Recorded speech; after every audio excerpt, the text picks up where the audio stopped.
inyo.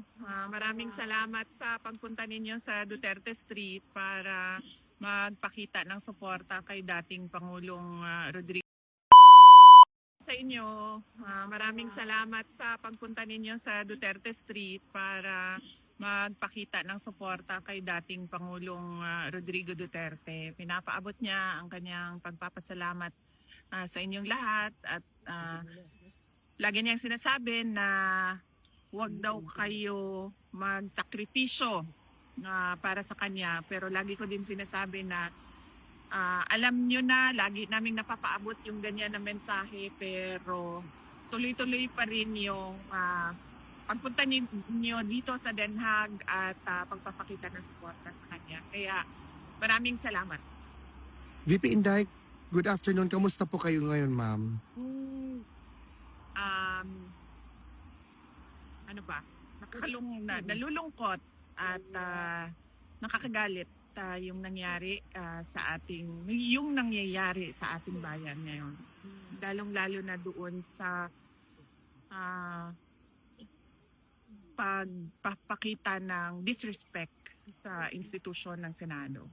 Ma'am, can you expound further, ma'am, when you saw that mayroon talagang effort within the premises of the Senate, ma'am. All efforts are aimed at ensuring that Senator Bato will be surrendered and will be brought before the ICC under their custody. What are your initial reaction nung developing pa yung situation doon, ma'am? Sinasabi ko naman nung una pag tinanong ako sa ICC warrant, sabi ko nga hindi pwede yan.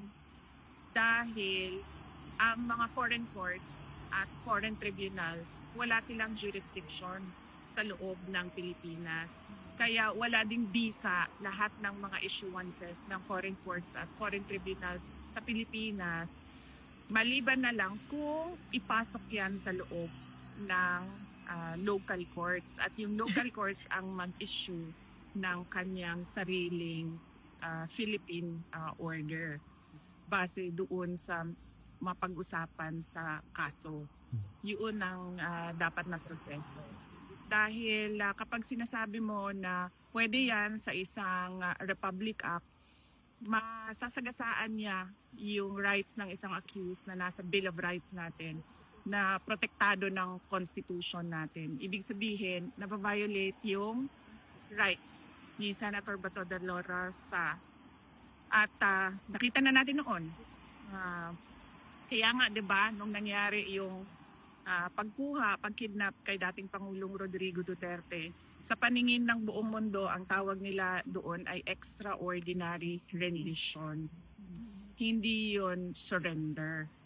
Kasi sa pilitan mong kinuha yung isang tao sa bayan niya at dinala mo sa ibang bayan. Kaya yun yung opinion at paningin ng buong mundo sa nangyari noon. Ganyan din yung sinusubukan nilang gawin ngayon kay Senator Bato de la Rosa. At hindi nga yan. Hindi siya pwede. Dahil meron tayong constitution na sinusunod. Lahat naman sila nagsasabi, di ba, na para tayo sa constitution. Pero kapag ang administrasyon na ang gumalaw, wala nang constitution, wala nang batas, puro na lang pang-aabuso, pananakot at dahas. VP Inday, alam ba ni former president ang nangyari sa Pilipinas, ma'am? Apparently, nakita niya pala sa balita. Wala naman akong plano kanina na banggitin sa kanya yung pangyayari sa Pilipinas. Pero lumabas sa news at nakita niya pala sa kanyang TV. Kaya pag upo niya, tinanong niya kaagad anong kaguluhan ang nasa Senado. So sinabi ko sa kanila na yun nga, pinipilit ng administrasyon na kunin si Senator Bato de la Rosa. You are correct. The president should focus on economic recovery and reforms, not on politics. So what we are seeing now is the administration using all government resources to demolish political opposition or those individuals who do not follow or agree or support BBM. VP Inday, developing also inside the Senate or the story or situation, VP, is that that the Congress already transmitted the articles of impeachment in the Senate today. Do you have any reaction to that, ma'am?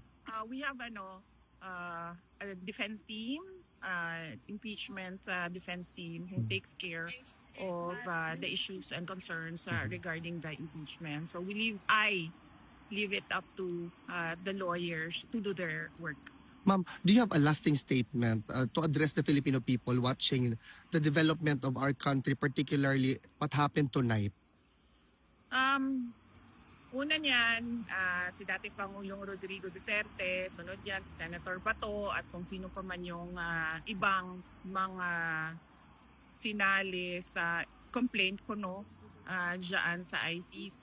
Ang sunod niyan ay charter change dahil hindi na naman na madidinayan ni BBM kasi doon sa bago niyang interview sa Bloomberg, sinabi na niya doon na kailangan pag-usapan ng charter change. Pag pinag-usapan natin ang charter change, ibig sabihin yan, hindi na yan bababa sa pwesto si BBM. At yan din ang sinabi ni President Duterte kanina. Sabi niya, Pilipinas, mag-ingat kayo kasi hindi na yan aalis sa pwesto niya. Maraming salamat, VP Inday. Yes. At ang sunod niyan ay yung impeachment. Okay. Ma'am, yung wishes po na nangyayari sa legislative at sa executive, may mga kababayan po tayo na parang ang paniwala po nila ngayon is nagiging martial law na po ang Pilipinas. Natatakot na po sila sa parang security nila dahil parang ang gulo-gulo na po ng politika sa Pilipinas ngayon. Ano po ang mensahe niyo sa mga kababayan? Totoo yun, magulo ang ating bayan na hindi naman sana. Nagkakagulo lang tayo dahil kay BBM. Yes. Thank you, VP. May sariling kaligayahan. Kay Senator Bato de la Rosa.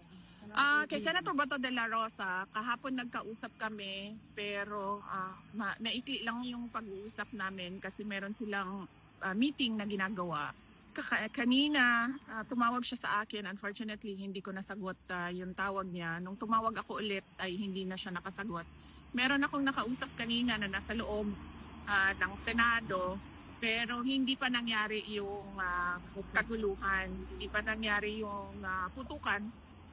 Papasok na kasi ako kanina dito sa ICC detention unit kaya hindi ko na follow up yung tawag ko kay Senator Bato de la Rosa. Hindi na kasi siya nakasagot. Maghahanap ako mamaya ng tao na pwede kasama niya or pwedeng kumausap sa kanya para matanong kung paano magbigay ng suporta o ano yung mga kailangan niya na pwede namin itulong sa kanya paano magbigay ng suporta sa kanya. Thank you, VP Inday. Mabuhay ka, ma'am. Laban lang, ma'am. Nandito kami para sa iyo. Yes.